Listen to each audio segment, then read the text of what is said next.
Chicken time. Ooh, ooh.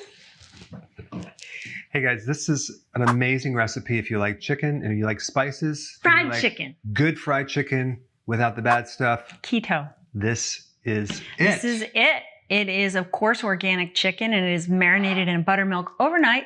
Throw it in, ignore it, and the next day, toss it in the recipe, the which key you'll have spices, which you're going to have to click through to find out. Right. Yeah, so We're revved up. We're ready for this. Dip right in here.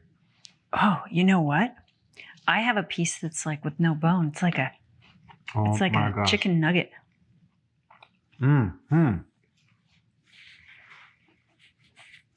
That's good. Ooh. Spicy. Of course, you can dip it in anything you want. A ranch-based sauce, a honey mustard kind of sauce, which obviously doesn't have honey in it. Buffalo hot sauce. That's some hot sauce.